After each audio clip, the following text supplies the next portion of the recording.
ஜன்மந்தோறும் செய்த கர்மங்களை தேற்ற வந்த சன்மார்கரின்னாசான் சீர்வாதம் யான் மறவேன். தெய்வக்குமாரர் இளையகுமாரர் அவர்களுக்கு எனது முதல் நமஸ்காரம். மற்றும் அனந்தாதி தேவர்களுக்கும் இந்த அரங்கில் வந்திருக்கும் யதார்த்த நன்மனம் படைத்த ஆண் பெண் இருவருக்கும் எனது நமஸ்காரத்தை தெரிவித்துக் கொள்கிறேன். இப்போது இங்கே நான் சிறிது நேரம் பேச எடுத்துக்கொண்டிருக்கும் தலைப்பான தமிழ் என்ற தலைப்பிலே இங்கு நான் பேச வந்திருக்கிறேன். இந்த தமிழ் என்ற தலைப்பில் நான் பேச இருப்பது என்னுடைய சொந்த அறிவு கொண்டோ என்னுடைய சொந்த ஒரு திறமை கொண்டோ இங்கு நான் தமிழ் என்ற தலைப்பில் பேசாமல், அப்போ நான் பேசுவது என்னவென்றால், முன்வந்த மகத்துக்கள் தமிழை பற்றி பேசியிருக்கின்றார்கள். அவர்களை சாட்சியாகவும் எனது தேவபிரான் எனக்கு தந்த சாலை தமிழை வைத்துமே இங்கு நான் தமிழ் என்ற தலைப்பில் இங்கு நான் பேச வந்திருக்கின்றேன். முதலில் ஓர் 2000 வருடங்களுக்கு முன்னாகவே ஒரு மகத்து இந்த தமிழை பற்றி சொல்லியிருக்கின்றார். அவர் யார் என்றால், ஆணிப்பொன் நாட்டு அருந்தவ செம்மலாகிய சீனிக்காத நெறி காணிக்க நிதி மாணிக்க வாசகபிரான் இந்த தமிழை பற்றி சொல்கின்றார். அவர் எப்படி சொல்கின்றார் என்றால், கடைசி காலத்தில் இறைவன் இங்கே அவதாரம் செய்வார்கள். அவர்கள் வந்து தமிழை கொடுத்துத்தான் மக்களை ஆழ்வார்கள் என்று அவருடைய வேதத்திலே முன்னால் மக்களுக்காக முன்னறிவிப்புக்காக அதில் சொல்லியிருக்கின்றார். எப்படி சொல்லியிருக்கிறார் என்றால், தென்னாட்டுடைய சிவனை போற்றி எந்நாட்டவர்க்கும் இறைவா போற்றி என்று அவர் சொல்லியிருக்கின்றார். தென்னாட்டில் சிவபெருமானாக வருகின்றவர் எந்நாட்டவர்க்கும் இறைவனாக இருந்தவர். அதாவது அருவத்தில் எல்லோரிடத்திலும் சிவமாக இருந்தவரே நம்மை போல திருமேனி தாங்கி தென்னாட்டில் சிவபெருமானாக வருவார்கள். அவர்கள் வந்து மக்களை ஆள்வது என்னவென்றால் தமிழை தந்துத்தான் ஆழ்வார்கள் என்று 2000 வருடங்களுக்கு முன்னே அவர் சொல்லியிருக்கின்றார். அப்படி என்றால் அவர்கள் எப்படி இந்த தமிழை கொடுப்பார்கள் என்றால், 2000 வருடங்களாக எழுத்து வடிவமாக இருந்தது. யாருக்கும் அது தமிழ் தரவில்லை. அது திருமேனி தாங்கி வந்து கொடுப்பார்கள் என்பதை எப்படி சொல்கின்றார் என்றால், கண்ணேறு பூத்து தன்னேறு பாடும் தன்னார் தமிழ்த்தரும் தன்பாண்டி நாட்டானே என்று சொல்கின்றார்கள். அதாவது திருமேனி தாங்கி வந்து நேருக்கு நேராக நம் கண்காண திருமேனி தாங்கி வந்து அவர்கள் தமிழை தருவார், தன்னார் தமிழ் தருவார்கள். அந்த தமிழை தந்துதான் மக்களை ஆழ்வார்கள் என்றும் இன்னும் என்னென்ன செய்வார்கள் என்பதையும் சிலதும் நாம் அதில் எடுத்து பார்ப்போம். தீட்டார் மதிப்புடை சூழ் தன்னன் பெருந்துரையான் காட்டாதவனவெல்லாம் காட்டி சிவம் காட்டி என்கின்றார்கள். அதாவது சிவபெருமானாக திருமேனி தாங்கி வந்து அருபத்தில் சிவமாக இருப்பதை காட்டுவார்கள் என்று சொல்கின்றார்கள். இதை இந்த 69 சாதிகள் அடங்கிய பல்லாயிரக்கணக்கான இந்த அனந்தர்கள் அவர்களுக்கு அந்த அருபத்தில் இருக்கிற சிவத்தை காட்டினவர்களே இங்கே அனந்தர்கள், கண்டவர்களே அனந்தர்கள். இதையெல்லாம் 2000 வருடங்களுக்கு முன்பே அவர் மக்களுக்கு முன்னறிவிப்பாக அவர்களுடைய வேதத்தில் சொல்லியிருக்கின்றார்கள். இன்னும் சிலதெல்லாம் செய்யறத சொல்கிறாங்க. சிரிப்பார், கழிப்பார், தேனிப்பார், திரண்டு திரண்டு உன் திருவாற்றை விரிப்பார், கேட்பார், மெச்சுவார், வெவ்வேறாயிருந்த உன் திருநாமம் தரிப்பார் என்கின்றார்கள். 69 சாதிகள் அடங்கிய 69 சாதியும் 69 பட்டப்பேராக இருந்ததை அது அத்தனை நீக்கிட்டு மெய்வழி நாம் நன்னாதமே என்ற அந்த மெய்வழி நாமத்தை 69 சாதிகளும் வைத்ததையெல்லாம் இதுக்கு முற்கூட்டியே மாணிக்க வாசகபிரான் சொல்லியிருக்கின்றார்கள். ஏன் இதை சொல்கின்றேன் என்றால், கடைசி காலத்தில் இறைவன் தென்னாட்டில் சிவபெருமானாக வந்து அவர் தமிழை தந்துதான் மக்களை ஆட்கொள்வார் என்று மாணிக்கவாசக பெருமான் சொல்லுகின்றார்கள். அடுத்து தமிழ் கடவுளாகிய ஸ்ரீ சுப்பிரமணிய பெருமானுக்கு ஒரு சாட்சியாக வைத்துக்கலாம். நம்ம தெய்வமே தமிழ் கடவுளாகிய ஸ்ரீ சுப்பிரமணிய பெருமானை பூசிக்காத சாதி உண்டா? அவர்களே என்னுடைய நாமத்தை சொல்கின்றார்களே, வேறு என்ன சாட்சி வேணும் என்று நம்ம தெய்வமே நமக்கு காட்டுகின்றார்கள். அவர்கள் எப்படி தமிழ் கடவுள் என்று சொல்கின்றார் என்றால், கோணடா குருநிலையை தெரிய காட்டி குல தெய்வம் இதுவென்று குறித்து சொல்லி, நானடா நான் இருக்கும் இடந்தான் காட்டி நவிலுவார் நன்மார்க்க நாதர்தாமே அப்படி என்று அவர் சொல்லியிருக்கின்றார். நான் இருக்கிற இடத்த நன்மார்க்கர் காட்டுவாங்கன்னு நம்ம தெய்வ திருநாமத்தை சொல்லி அவர்கள் அந்த பாடலில் சொல்லி வைத்திருக்கின்றார். அவர்கள் என்ன சொல்கின்றார் என்றால், என்னை காட்டுவேன் என்று அவர் சொல்லவில்லை. அந்த பாடலில் முருகப்பெருமானாகிய அந்த தமிழ் கடவுளை காட்டுவேன் என்று சொல்லவில்லை. நானடா நான் இருக்கும் இடம்தான் காட்டி என்று இடத்தை தான் காட்டுவாங்கன்னு சொல்கிறாங்க. அப்படி பார்க்கும்போது அது தெய்வம் நமக்கு விளக்கமாக சொல்கின்றார்.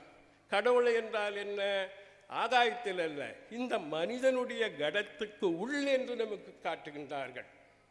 அப்போ அதைத்தான் சொல்கிறாங்க தமிழ் கடவுள் அப்படின்னா. இது கடத்துக்கு உள்ளு தான் சொல்கிறாங்களே தவிர ஆகாயத்தில் என்ற இல்லைன்னு நம்ம தெய்வம் நமக்கு போதிக்கிறாங்க.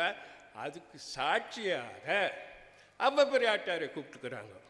உடம்பினை பற்ற பயனாவதெல்லாம் உடம்பின் உள் உத்தமனை காண் என்று அவ்வபிராட்டாரை சாட்சி வச்சு நமக்கு நிரூபிக்கிறாங்க.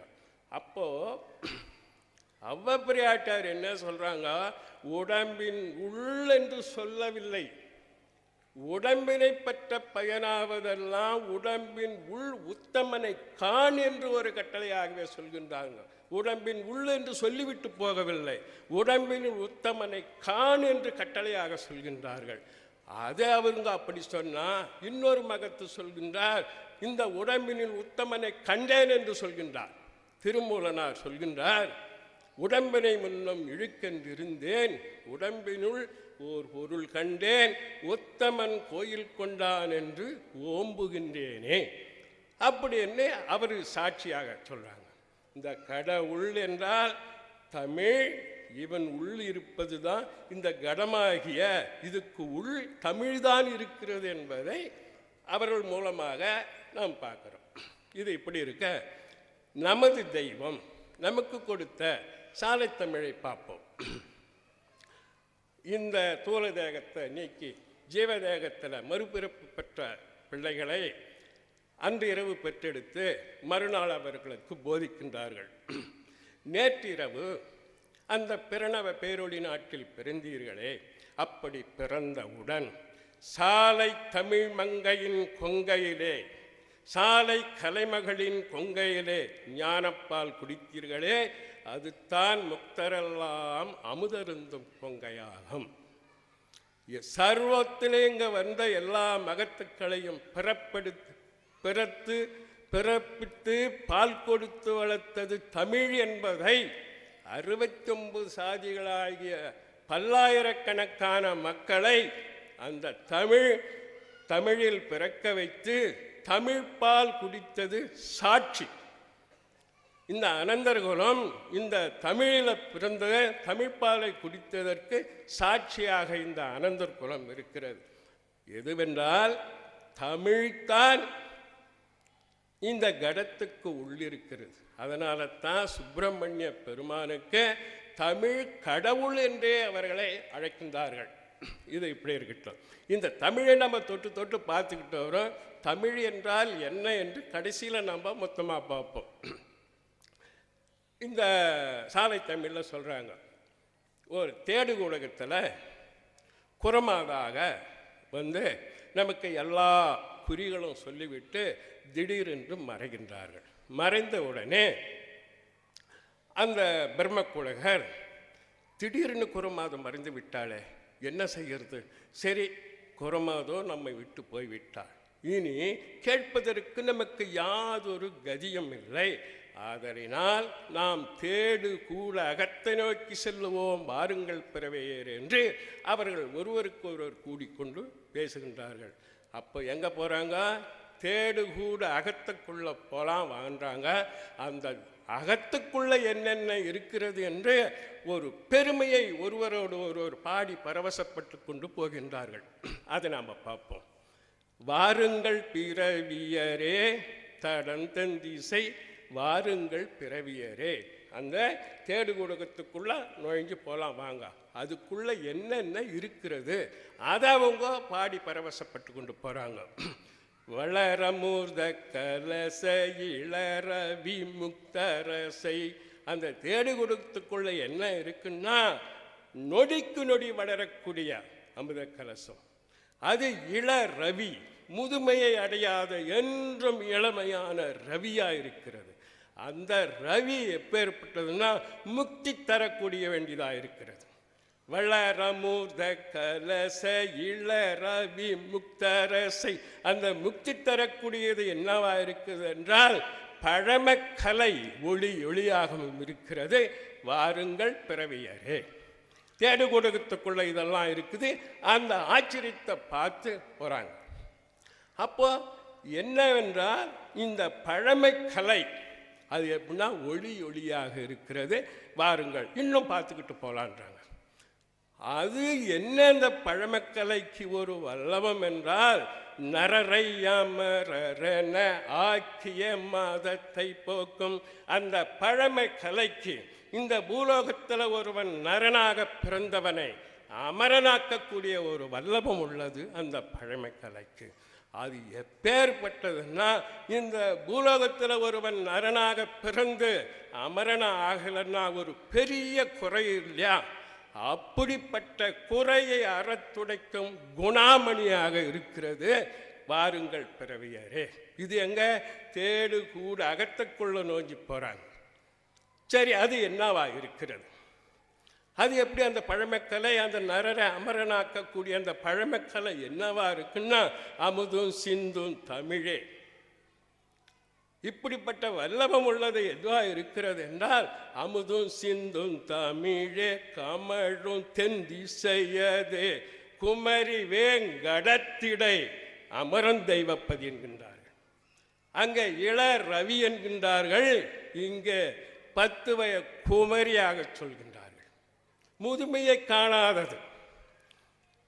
அப்படியே அந்த அமுதும் சிந்தும் தமிழே கமழும் தென் திசையதே குமரி வேங்கடத்திடை அமரும் தெய்வப்பதி என்கின்றார்கள். கடம் என்றால் இதுக்குள்ளத்தான் தெய்வப்பதி அமர்ந்திருக்கிறது என்பதை அவர்கள் திட்டமாக காட்டுகின்றார்கள். இது ஒரு ஓமானத்துக்கு சொல்கிறாங்க. இந்த கண்காண நாம் பார்க்கறதுக்கு ஒரு ஓமானம் சொல்கிறாங்க. எப்படி சொல்கிறாங்கன்னா, இப்போ காவேரியில் தண்ணி போகுது, வைகையில் தண்ணி போகுது, பரணியில் தண்ணி போகுது. இதெல்லாம் நம்ம பார்க்குறது தானே, அகத்தில் இல்லை. இதுக்கு ஒரு ஓமானம் காட்டுகிறாங்க. அந்த அந்த ஆற்றுங்களில் அந்த நதியில் தண்ணி போய் தோட்டம் துறவு தோப்பு எல்லாம் நல்லா செழித்து நம்மளுக்கு பலன் கொடுக்குது இல்லையா? காவேரி நீராளதுவும் காணுமேதாம் பரணி வைகை இதிலெல்லாம் தண்ணி போச்சுன்னா எல்லா நவதானியங்களும் தோட்டம் துறவு காய் கனி எல்லாம் கிடைக்குது. அதுபோல அகத்தில் இந்த கடத்துக்குள்ள காவேரி பாய்ந்திடும் தமிழ் நாடந்தன் தெய்வப்பதி என்கின்றார். அகத்தில் இருக்கிறத எப்படி எடுத்து கொடுக்கணும்? இதெல்லாம் போய் பாஞ்சி எல்லா பலன் கொடுக்கறது. இது காணக்கூடியது. காவேரி நீராளதுவும் காணுமேதான் பரணி வைகை. இந்த தெய்வீகத்தை எப்படி மக்களுக்கு செவியில் கொடுக்கிறது? நாவேரி பாய்ந்திடும் தமிழ்நாடந்தன் தெய்வப்பதியை. அப்படி என்று அந்த இது எல்லாம் தேடு கூட அகத்துக்குள்ள இருக்குது. இதனுடைய பெருமையை பார்த்துக்கிட்டு போலாம் ஆண்டுதான் இவங்க பாடி பரவசப்பட்டுக்கிட்டு போகிறாங்க. இப்போ மகத்துக்கள் அப்படின்னு சொல்கிறோம். நம்மை போல மனிதனாக பிறந்து தான் இறைவனிடம் வரம்பெற்றுத்தான் அவர்கள் மகத்துக்கள் அப்படின்ற ஒரு பட்டம். இப்போ ஒருத்தர் படிக்காதவன் கலெக்டர்னு சொல்லிவிட முடியுமா? அதுக்கு தகுந்த பாடுபட்டு பட்டம் பெற்றாதான் அவங்க கலெக்டர்னு சொல்ல முடியும். அதுபோல மகத்துக்கள் என்றால் இறைவனிடம் வரம் பெற்றவர்களுக்குத்தான் மகத்துக்கள் என்று சொல்ல முடியும். அதுபோல அந்த தமிழுக்கு எப்பேற்பட்ட ஒரு வல்லபம் இருக்கிறன்னா வரம் பெறாத மகத்தாக முடியாது. பட்டம் படிக்காத கலெக்டராவோ ஆசிரியராவோ போக முடியாது. அதுக்கு அது வாங்கினாத்தான். அதுபோல இறைவனிடத்தில் வரம் வாங்கினாத்தான் மகத்துக்கள் என்று பட்டம் பெற்று இருக்கின்றார்கள். அப்போ வரத்தை கொடுக்கறது எப்படி கொடுங்க?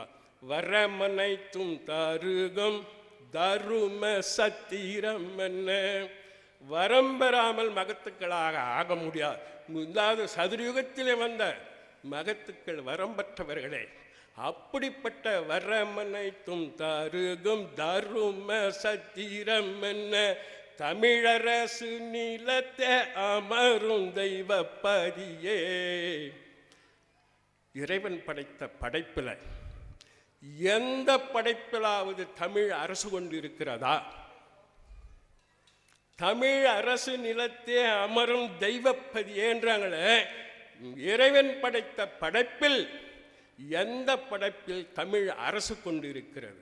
சர்வ படைப்புக்கும் அரசனாக இருக்கின்ற இந்த மனிதனிடத்தில் தான் தமிழ் அரசு கொண்டு இருக்கிறது. அதனால்தான் தமிழ் அரசு நிலத்தே அமரும் தெய்வப்பதியே என்கின்றார்கள். அப்ப இந்த மனிதனிடத்தில் தான் தமிழ் இருக்கிறது. அந்த தமிழின்தான் தெய்வமாக இருக்கிறது என்பதை நமக்கு தெளிவாக அறிவுக்கு பொருந்த காட்டி அதில் செயலில் வச்சு அதில் வாழ்ந்து வருவது தான் இந்த அனந்தர் குலம். அந்த தமிழை பிறக்க வச்சு பால் ஊற்றி வளர்த்து அந்த ஞானப்பாலை குடித்து வளர்ந்தவர்கள் தான் இங்கே அனந்தர்கள் என்பதை திட்டமாக இந்த உலகறிய சாட்சியாகத்தான் இந்த அனந்தர் குலம் இப்போ இந்த உலகத்தில் இருக்கிறது. இப்படி இருக்க இன்னொரு மதத்தை சொல்கிறாங்க. ஒவ்வொரு மதத்தினரும் ஒவ்வொரு சாதியினரும் ஒரு தெய்வத்தை வழிபட்டுத்தான் வாழ்ந்து வருகின்றார்கள். இது பிரதட்சியமா பார்க்க இது ஒரு ரகசியம் இல்லை. எந்த சாதியினராக இருந்தாலும் அவங்க ஒரு தெய்வத்தை வச்சுத்தான் வணங்கி வாழ்ந்து வராங்க. ஆனால் ஒரு மதத்தை சொல்கின்றார், எல்லா சாதியருக்கும் தெய்வத்தை தான் வணங்கி வருது, இது இயல்பாக இயற்கையாக இருக்கிறது. இந்த மதத்தை மட்டும் மாற்றி சொல்கின்றார், எல்லா சாதியருக்கும் தமிழே வேண்டும் தமிழே வேண்டுன்றார். இது எவ்வளோ பெரிய ஒரு இதுவாக இருக்குப்பா.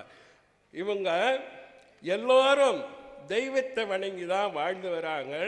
இந்த மதத்து மட்டும் எல்லா சாதியருக்கும் தமிழே வேணும் தமிழே வேணும் என்று தேரையர் என்ற ஒரு தீர்க்கதரிசி சொல்கின்றார். அதை கொஞ்சம் பார்ப்போம். ஆச்சப்பா தமிழனுடைய பெருமை கேளு, அப்பனே அகஸ்தியர்தான் நின்றாரப்பா அப்படின்னு சொல்லிட்டு சாதிகளை சொல்கிறாங்க. பிராமணருக்கும் கன்னிடருக்கும் மிதேச்சருக்கும் அனைவருக்கும் தமிழே வேணும், பாங்கான சூத்திரருக்கும் தமிழே வேணும், வைசியருக்கும் தமிழே வேணும், சூத்திரருக்கும் தமிழே வேணும், துலுக்கருக்கும் தமிழே வேணும், எடுத்திருக்கும் அண்டத்தோர்க்கும் தமிழே வேணும்.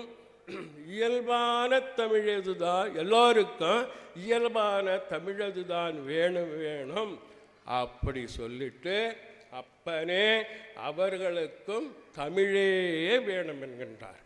என் மனிதனா பிறந்த ஒவ்வொருவருக்குமே தமிழே வேணும். வேணுமடா சிதம்பரத்தை காணவென்றால் விரிவான தமிழதுதான் வேணும் வேணும். பூணுமடா ஆலயத்தான் பூணவென்றால் புகழான தமிழதுவே வேணும் வேணும். தோணுமடா சிவயோகம் வாசி யோகம் தூக்கவென்றால் தமிழதுதான் வேணும் வேணும்.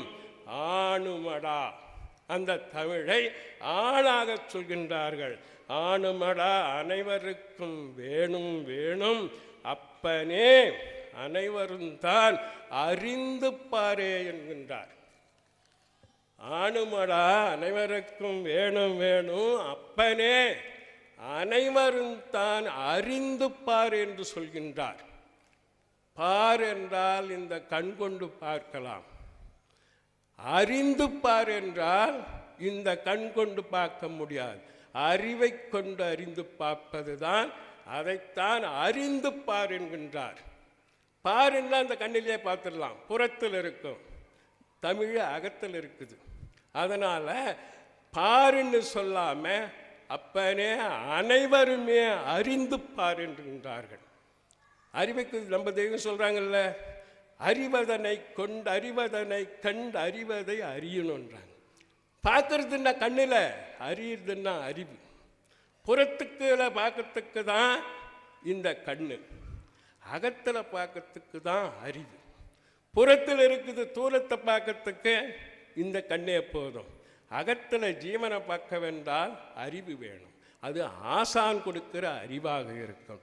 அப்படி அப்பனே அனைவரும் தான் அறிந்து பார் என்று சொல்லும்போது இதுவரைக்கும் எல்லாரும் அறிந்து பார்த்தார்களோ இல்லையோ, இந்த அரங்கத்தில் இருக்கும் அன்பர்களும் அனந்தர்களும் அனைவருமே பார்க்க சொல்கிறாங்க. இது ஒரு சந்தர்ப்பம் தானே, நாம் அறிந்து பார்க்கலாம். அப்போ இந்த கண் கொண்டு பார்க்க முடியாது, அறிவை கொண்டு நாம் அனைவருமே பார்க்கலாம். இப்போ உதாரணமாக நாம் அறிந்து பார்ப்போம். இப்போ காணணும்னா இந்த மாதிரி ஒரு பொருளாக இருக்கணும், இப்படிப்பட்ட ரூபமாக வந்தால் தான் இது கண்ணுக்கு தெரியும். அருவத்தில் இருக்குது, இந்த கண்ணில் பார்க்க முடியாது. அதனால் அறிவு கொண்டு அப்பனே அனைவரும் தான் அறிந்து பார் என்று சொல்கின்றார்கள். நாம் இப்போ எல்லோருமே அறிந்து பார்க்கலாம்ல. அப்போ ஒரு எனக்கு தமிழ்னாக்கா இந்த கிராமத்து தமிழ், கொச்சை தமிழ்னு அதுதான் சொல்லுவாங்க. தமிழில் இசைத்தமிழ், இயலான தமிழ், கவிதையில் இலக்கணம், இலக்கியம் என்னென்னமோ சொல்கிறாங்க. அந்த மாதிரிலாம் எனக்கு எதுவும் தெரியாது. இந்த கிராமத்தில் ஒரு கொச்சை தமிழ் பேசுகிறாங்களே, அது தான் எனக்கு தெரியும். இந்த தமிழிலே பல தன்மை இருக்குது, அதெல்லாம் நமக்கு தெரியாது. இப்போது இந்த ஒரு கிராமத்தில் வாழ்ந்த நானே தண்ணின்னா எனக்கு நல்லா தெரியும். தண்ணி என்பது தமிழில் நம்ம தாகத்தை தீர்க்கிறது, குளிக்கிறது, இது எனக்கு இயல்பாக தெரியும் தண்ணின்னு. இதுவே இன்னொரு பாஷைக்காரன் வாட்டர்ன்றாங்க, அது கண்ணெதிர்க்கவே இருந்தால் கூட எனக்கு இந்த தண்ணி தான் சொல்கிறாங்கன்னு எனக்கு தெரியாது. அந்த வாட்டர்ன்றது தண்ணி தான் சொல்கிறாங்கன்னு நான் தெரிஞ்சுக்கன்னா அந்த மொழி எனக்கு தெரிஞ்சிருக்கணும். இன்னொரு பாஷையில் பார்த்தா நீளுன்றாங்க, கண்ணெதிர்க்கவே இருந்தாலும் தண்ணி சொல்கிறாங்கன்னு தெரியாது. அது நீளு தண்ணின்னா அந்த பாஷை எனக்கு எல்லாம் தெரிஞ்சிருந்தாதான் முடியும். இப்படி ஒவ்வொரு பாஷையிலையும் அந்த தண்ணிக்கு பல பேர் இருக்கு பாஷையில். அந்த தண்ணியை சொல்கிறாங்கன்னு நம்ம எப்படி புரிஞ்ச முடியும்? அந்த பாஷை நமக்கு தெரிஞ்சால் தான் இதை தண்ணியை சொல்கிறாங்கன்னு நம்ம புரிஞ்சுக்க முடியும். இப்படி இருக்க நாம் இந்த உலகத்தில் ஒவ்வொரு பொருளும் அனுபவிக்கிறது ஒரு பாஷைக்கு மற்ற பாஷை எதிரில் இருந்தாலும் தெரியாது. இப்படித்தான் இருக்குது எல்லாம். ஒவ்வொரு பொருளும் உணவுலேருந்து, உண்ணும் வகையிலிருந்து, உடுத்துகிற துணியிலேருந்து நாம் அனுபவிக்கிற ஒவ்வொரு பொருளும் ஒவ்வொரு மொழிக்கும் மாற்றமாக இருக்குது. அப்படி இருக்க நாம் தாய் வயிற்றிலிருந்து பிறக்கிறோம். பிறக்கும்போதே மூச்சும் பேச்சும் இல்லாத ஒரு சமமான நிலையில் நாம் பிறக்கிறோம். தாய் வயிற்றிலிருந்து பிறந்த பிறகுத்தான் சுவாசமும் சப்தமும் வருகிறது. அதன் பிறகு அந்த குழந்தைக்கு ஒரு பெயர் வைக்கிறார்கள். எந்த குழந்தையும் தாய் வயிற்றிலிருந்தே நாமத்தையோ பேரை சூட்டிங்கன்னு வர்றதில்லை. பிறந்த பிறகுத்தான் அதற்கு ஒரு நாமம் சூட்டுகிறோம், ஒரு பெயர் நாமம் எல்லாம் ஒன்று தான். அதை நாம் அதன் பிறகு வந்த பிறகுதான் வைக்கிறோம்.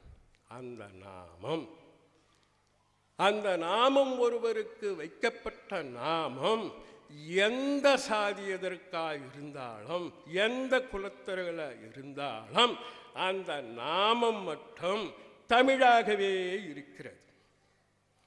தண்ணி, வாட்டு, நீளுன்னு இப்படி ஒவ்வொன்றும் மொழிக்கு போகாமல் இவனுக்கு வைக்கப்பட்ட நாமம் மட்டும் தமிழாகவே இருக்கிறது. எந்த சாதியராக இருந்தாலும் சரி, எந்த மதத்தில் பிறந்தவங்களாக இருந்தாலும் இவனுக்கு நாமம், அதாவது பேர் என்று சொல்லப்பட்டது மட்டும் தமிழாகவே இருக்கிறது. தண்ணி நீளு வாற்றனு மாறது போல அந்த நாமம் மட்டும் தமிழாகவே இருக்கிறது. இதுக்கு உதாரணமாக அதை நாம் கொஞ்சம் அறிந்து பார்க்கணுன்னா, எல்லா பாஷையிலுமே செய்தி சொல்கிறான். ரேடியோவிலையோ டிவிலையோ செய்தி கேட்குறோம். ஒருவருடைய நாமம் வரும்போது மட்டும் எந்த பாஷையிலாக இருந்தாலும் தமிழாகவே இருக்குமே தவிர, தண்ணி வாற்று நீளென்று பாடுற மாதிரி இந்த நாமத்துக்கு மட்டும் எந்த பாஷையிலாக இருந்தாலும் தமிழாகவே இருக்கிறது. அதைத்தான் எல்லாருக்கும் தமிழே வேணும், தமிழே வேணும், தமிழே வேணும் என்று சொல்கின்றார்கள் என்றால், இவருடைய நாமம் இறைவனுடைய நாமம். ஒரு தெய்வத்தினுடைய பெயரைத்தான் ஒரு மனிதனுக்கு வைக்கின்றார்கள். அந்த நாமம் தமிழாகவே இருக்கிறது. அதுக்கு மட்டும் எந்த பாஷையிலாக இருந்தாலும் இந்த தண்ணிக்கு மாறுதுப்பார், அந்த மாதிரி எல்லாமே இவனுடைய எந்த சாதியருக்கு வைக்கப்பட்ட நாமமும் தமிழாகவே இருக்கிறது.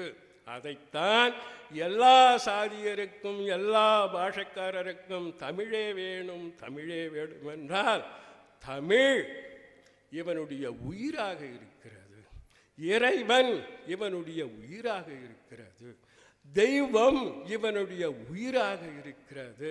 இந்த தெய்வீகம், வாக்கு, அறிவு அத்தனையும் இந்த உடம்பு வழக்கத்துக்காக அல்ல.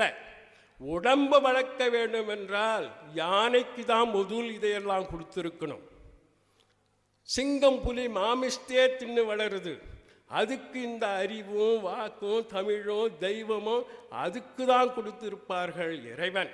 இந்த ஜானுவயிரை வச்சுக்கொண்டு இவனுக்கு தமிழ் என்றும் தெய்வம் என்றும் அறிவுவென்றும் கொடுப்பது இந்த உடம்பை வளர்ப்பதற்கு அல்ல, இவன் ஜீவனை வளர்ப்பதற்கென்றே இத்தனையோ கொடுத்தது. சர்வ படைப்புக்கு யானை விட நம்ம பலசாலியா, சிங்கம் புலி விட பலசாலியா? அதுங்களுக்கெல்லாம் வாக்கு இல்லையே, அதுங்களுக்கெல்லாம் தெய்வம் இல்லையே, அதுங்களுக்கெல்லாம் அறிவு இல்லையே. இந்த யானை வைத்த வச்சுக்கிட்டு ஏன் இவ்வளவு இவனுக்கு இறைவன் கொடுத்தான் என்றால், இவன் கோடி கோடி கோடி கோடி காலமும் இவனுடைய ஜீவதேகமாகியது அழியாத ஒரு நித்தியத்தில் வாழணும். அதற்கு வேண்டியதெல்லாம் இவன் புண்ணியத்தை சம்பாதித்து கொள்ளணும் என்றே இவனுக்கு அறிவென்ற பெட்டகத்தையும் கொடுத்தார்கள். அது எப்படி என்றால், இந்த தமிழை வைத்தே இவன் தெரிஞ்சு கொள்ள வேண்டும். தமிழும் இறைவனும் தெய்வமும் ஒன்றே என்பதை திட்டமாக நாம் தெரிந்து கொள்ளலாம். தமிழ் வேறு, இறைவன் அரூபம். இந்த கண்ணில் பார்க்க முடியுமா? அப்போ எந்த ஒரு படைப்பிலும் இல்லாமல் இவனிடம் குடிகொண்டு இருப்பது தான் தமிழ். அந்த தமிழ்தான் தெய்வம், இறைவன் என்பது. எல்லா வேதமும் எல்லா மகத்துக்களும் வந்ததும் இறைவன் எங்கு இருக்கிறார் சொல்றாங்க? இந்த மனிதனிடத்தில் குடிகொண்டு இருப்பகிறான் என்று தான் சர்வ வேதமும் சர்வ மகத்துக்களும் சொல்கின்றார்கள். அப்படி இருக்க எந்த படைப்பிலும் இல்லாத ஒரு அரிய தமிழ் இவன்கிட்ட தான் இருக்குது. அதனால் இவன் தான் ஒரு நிரந்தரமானவன். இதைத்தான் தன்னார் தமிழ் தரும் தன் பாண்டி நாட்டானே என்கின்றார் மாணிக்க வாசகர். அவளே இறைவனே தமிழாக இருக்கிறார். தம்மை அண்டிய மக்களுக்கெல்லாம் தன்னார் தமிழ் தருவார் என்று மாணிக்க வாசகர் சொல்கிறார். தானே தமிழ், தம்மை அண்டிய மக்களுக்கு தமிழை கொடுப்பதனால தன்னார் தமிழ் தரும் தன் பாண்டி நாட்டானே என்கின்றார்கள். முருகப்பெருமானை அவர்களை அறிந்தவர்கள் வேண்டுவார்கள். எப்படி இருக்கிறதா வேண்டாங்க? இசையாய் தமிழாய் இருப்பவனே என்கின்றார்கள். முருகப்பெருமானை பாடி புகழவருங்க என்ன சொல்றாங்க? அடுத்ததுமே இசையாய் தமிழாய் இருப்பவனே என்கின்றார்கள். இப்படி இன்னும் பல ஆதாரங்களை வைத்து மகத்துக்கள் வந்ததெல்லாம் இந்த தமிழை பேசியிருக்காங்க.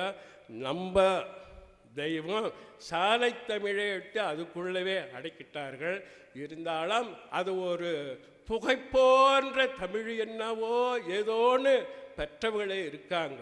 இவன்கிட்டத்தான் அந்த அரிதிலும் அரிதி ஆகிய அந்த தெய்வம் முதல் தமிழாகவே என்னிடம் இருக்கிறது. இந்த தமிழை உடம்பு வளர்க்க பயன்படுத்தினால் பாவத்திற்கு ஆவார். உயிரை வளர்ப்பதற்கே, ஏன் உயிர் தமிழ் ஒன்றாக இருக்கிறது, அதுக்கே பயன்படுத்த சொல்லத்தான் இறைவனுக்கு வெறுப்பில்லாமல் அவருடைய இரக்கத்துக்கு ஆளுவார்கள். இதை இவன் வைத்து ஆளுவதிலே பாவத்தையும் புண்ணியத்தையும் இந்த தமிழ் வைத்து ஆளுவதிலே இவனுடைய வாழ்க்கையை நினைச்சுக்கிறான். சரி, அது அப்புறம் பார்ப்போம். தமிழேத்தான் இறைவன், தமிழேத்தான் தெய்வம், தமிழ்தான் அருவ வடிவத்தில் இவனை ஆள்கிறது என்பதை பல திட்டமாக முன்வந்த மகத்துக்களும் நம் தெய்வம் நமக்கு கொடுத்ததும் வைத்தே நான் இங்கு பேசுகின்றேன். இந்த தமிழை, தெய்வத்தமிழை ஒருவன் எடுத்து பேச வேண்டுமென்றால் லேசான ஒரு இதுவில் எடுத்து பேச முடியாது. ஓர் தேவசன்னதம் பெற்ற பாரவான்களை அண்டி அவர்களுடைய செழுஞ்சீதள மனோநோக்குக்கு இணங்கி இவனுடைய சுவாசம் வெளியே ஓடிக்கொண்டிருக்கின்ற சுவாசம் தன் அந்த குருபுரானுடைய கருணையால் அவனுடைய சுவாசம் உள்ளடங்கி இறைவனுடைய ஆட்சி அடிநிழலை அறிந்து அடைந்து ஆண்டு அனுபவித்து உள்ள நாள் உள்ளவரை உண்ணி உண்ணி எண்ணி எடுத்து பேச வேண்டிய இந்த தமிழை நேரம் குறித்து கொடுத்து விட்டார்கள். அதனால் மேல்குறி காட்டியே நாம் இதை பேச வேண்டியதாக இருக்கிறது. இன்னும் இந்த வித்தில்லா வித்தாகிய தமிழ் வித்தை தன்மை அண்டிய மக்களுக்கு அவர்கள் இதயத்திலே பதித்து அது முளைத்து வளர்ந்து பறந்து விரிந்து பனருற்று நிற்கும் போது அதற்கு மகத்துக்கள் சில நாமங்களை கொடுக்கின்றார்கள். அது விஸ்வசுலா மரம் என்றும் புஷ்பகந்தி மரம் என்றும் தேவ தருவென்றும் கற்பக விருட்சம் என்றும் அதற்கு வேர் மேலும் தலைக்கீழுமாக இருந்து கொண்டே அதில் கொழுந்திலை பூ பிஞ்சி காய் கனி என்று கொடுப்பதற்கு அந்த மகத்துக்கள் அதற்கு ஒரு 40 வயது வருடங்களை நினைக்கின்றார்கள். இந்த தமிழ் வித்தானது சொற்கனியாக காய்ப்பதற்கு 40 வருஷத்தை அவர்கள் வகுத்து கொடுத்திருக்கின்றார்கள். அதை எப்படி நம்ம தெய்வம் நமக்கு காட்டுகின்றார்கள் என்றால், மக்களுக்கு இறங்கி வந்தோர் வயது ஒரு 40 ஆண்டு என்று ஒரு 40 ஆண்டை காட்டுகின்றார்கள்.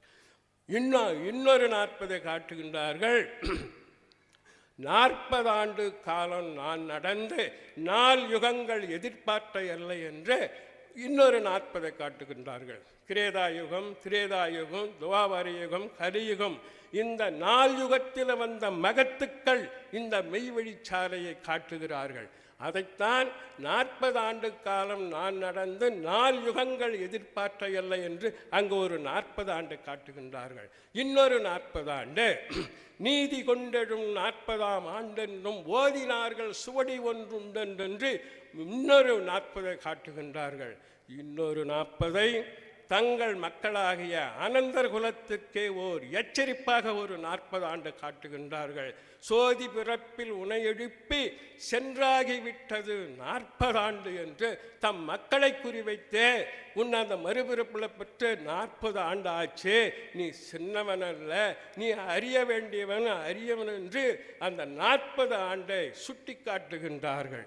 இன்னும் நம் தேவபிரானே தர்மத்துக்கு தாழ்வும் அதர்மத்திற்கு ஆட்சியும் வரும்போது ஆங்காங்கு அவதாரம் செய்த ஒரு சில 40 ஆண்டுகளை நாம் இங்கே பார்க்க வேண்டியதாக இருக்கிறது. எகிப்து தேசத்திலே பார்வோனுடைய அரசனிலே இஸ்ரவேல் மக்களை அடிமையாக ஆக்கி வைத்து பல இன்னல்களுக்கு ஆளாக்கின்றார்கள். அப்போது தேவன் மோசே தீர்க்கதரிசியை ஏற்படுத்தி அந்த பார்வோன் தேசத்தை எகிப்தில் இருந்து இஸ்ரவேல் மக்களை மீட்டு வருகின்றார்கள். அப்படி மீட்டு வரும்போது தாம் இஸ்ரவேல் மக்களே கர்த்தருடைய கட்டளையை கைக்கொள்ளாமல் கர்த்தருக்கு மாற்றமான செயல்களை நடந்து கர்த்தருக்கு நேர் விரோதமாக நடக்க ஆரம்பிக்கின்றார்கள். அப்போது தேவன் இவர்களை கட்டாயம் அழித்தே தீர வேண்டும் என்று கோபத்தில் வரும்போது மோசே தான் தீர்க்கதரிசியாக வச்சுருக்காங்க. மோசே தேவனிடத்தில் வேண்டாம், நம்ம இஸ்ரவேல் மக்கள் தானே, நாளைக்கு மனம் திரும்பிங்காங்க, அதனால் இந்த ஒரு முறை பொறுப்போம்ட்டு தேவனிடத்தில் கெஞ்சி கேட்குறாங்க. தேவன் இஸ்ரவேல் மக்களை அழிக்காமல் போயிடுறாங்க. சரி பார்ப்பன்ட்டு இன்னும் சிறிது காலம் பொறுத்து பார்த்தாலும் எல்லோரும் கர்த்தருடைய கட்டளையில் நடக்காமல் நேர் மாற்றமாக செய்யும்போது தேவன் திருப்பியும் கோபத்தோடு அழிக்கிறதுக்கு வராங்க.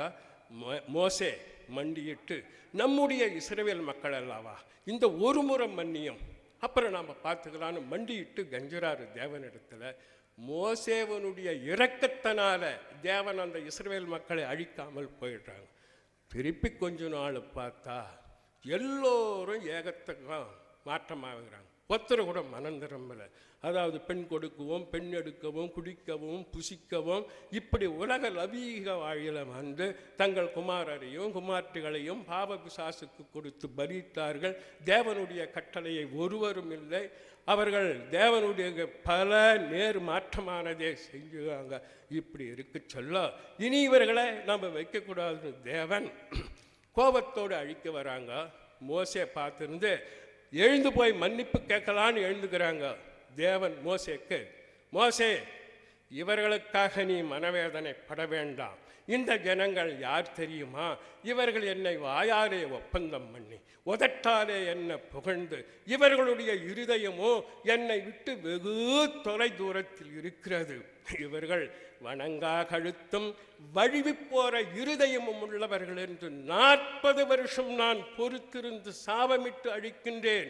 இவர்களுக்காக நீ வசனப்பட வேண்டாம் என்று அந்த கர்த்தருடைய கட்டளையை கை கொள்ளாத இஸ்ரவேல் மக்கள் அனைவரையும் அழித்தது நம்ம மான்மியத்திலிருந்து சரிதத்திலும் இருக்கிறது.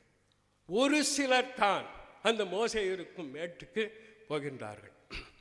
இது ஒரு 40 ஆண்டு. தேவன் 40 வருஷம் பொறுத்திருந்து சாபமிட்டு அழிக்கிறது. இது ஒன்று. கிரேக்க தேசத்திலே நமது தேவபுரான் கிரேக்க ரிஷியாக வந்த அந்த ஒரு 40 ஆண்டை பார்க்கலாம். கிரேக்க தேசத்திலே ஒரு ஏழை குடிமகனாக, அதாவது தாயார் ஒரு மருத்துவச்சியாக இருக்காங்க, தகப்பனார் ஒரு சிற்பி வேலை செய்கின்றார்கள். அவர்கள் வயிற்றில் ஒரு ஆண் குழந்தையாக பிறந்து பள்ளிக்கூடமே போகாத அவ்வளவு வறுமை பொருந்திய குடும்பம், அதில் ஆண்மகனாக பிறந்து பள்ளி படிப்பே இல்லாமல் இருந்து அவர்கள் வாழ்ந்து வளர்ந்து ஒரு ஞான சிங்கமாகவே அவர்கள் திகழ்ந்தார்கள். அந்த ஞான சிங்கத்தின் குரல், ஏ மனிதனே, உன்னையே நீ அறிவாய், உலகத்தை அறியும் முன் உன்னையே நீ அறிவாய், உலகம் உன்னிலிருந்தே உண்டானது, உலகத்தை அறியும் முன் உன்னையே நீ அறிவாய். யார் எதை சொன்னாலும் அவர் சொன்னார், இவர் சொன்னார், எவர் சொன்னார் என்றும் அதை அப்படியே நம்ப வேண்டாம். ஏன், எதற்கு, எப்படி என்று அறிவைக்கொண்டு அலசி பார்த்து உள்ளதை கொள்ளவும் அல்லாததை தள்ளவும். மரணத்தை கண்டு அஞ்சாதே, அதர்மத்தை கண்டே அஞ்சு. அதர்மம்தான் மக்களுக்கு ஆபத்தாக இருக்கிறது. இப்படி சாக்ரட்டிஸ் மக்களிடத்திலே அவர் பிரச்சாரம் பண்ணி கொண்டு வருகின்றார். ஏன் அப்படி அவர் பிரச்சாரம் பண்ணுகின்றார் என்றால், அந்த கிரேக்க தேசத்திலே 3 லட்சம் மக்கள் வாழ்கின்றார்கள். அந்த 3 லட்சம் மக்களும் தெய்வ பக்தி உள்ள மக்கள். அந்த தெய்வ பக்தி உள்ள மக்கள் 3 விதமான தெய்வங்களை வணங்கி வாழ்ந்து வருகின்றார்கள். தெய்வ பக்தி மிகுந்த மக்கள் பொற்காசுகளும் வெள்ளி நாணயங்களும் பணமாகவும் தெய்வத்துக்கு அளவில்லாம காணிக்கையாக கொடுக்கின்றார்கள். இன்னும் சில செல்வந்தர்கள் நிலங்களை எழுதி வைக்கிறாங்க. இந்த நிலங்களையும் இந்த காணிக்கையும் அந்த ஏதோசன் நாட்டிலே, கிரேக்க தேசத்திலே ஏதோசன் நாட்டிலே அரசுக்கு உட்பட்டதில் 3 குழுவாக அதில் பிரிக்கிறார்கள். ஒரு குழு ஞானி என்றும், ஒரு குழு அரசியல் செல்வாக்கு என்றும் இன்னொரு குழு பிரதிநிதி என்ற ஒரு குழு. இந்த 3 குழுவும் இந்த காணிக்கைகளை எல்லாம் இந்த 3 குழு சரியாக பங்கிட்டுக்குவாங்க. இந்த நிலங்களையும் இந்த 3 குழுவே பங்கிட்டுக்குன்னு இவர்களுடைய குடும்பத்தை மட்டும் செல்வ சீரும் செழிக்க இவங்க வாழறாங்க. ஆனால் அந்த நாட்டு மக்களுக்கு எந்த ஒரு நன்மையும் செய்வதில்லை. இந்த 3 குழுவில் ஏதாவது ஒரு குழுக்காரனை ஒருவன் மதிக்கலைன்னா அவங்கள அந்த நீதி சபையில் கொண்டு வந்து நிற்க வச்சிடுவாங்க. நிற்க வச்சு குற்றஞ்சாட்டப்பட்ட நிறுத்தினால் இந்த 3 குழு அந்த 3 பேரும் ஒரே முகமாக நின்று அவனுக்கு தண்டனையை நிறைவேற்றுவார்கள். இந்த 3 குழுவில் இருந்து குற்றஞ்சாட்டப்பட்டவனுக்கு ஒருத்தர் கூட பரிந்து பேச மாட்டார்கள். அபராதம் விதிப்பதோ சிறை தண்டனை விதிப்பதோ அல்லது மரண தண்டனை விதிக்கணும். அந்த கிரேக்க நாட்டில் விஷம் கொடுத்துத்தான் மரண தண்டனையை நிறைவேற்றுவார்கள். இப்படித்தான் அந்த நாட்டில் ஆட்சியை அமைத்து கொண்டு இருக்கிறாங்க. அந்த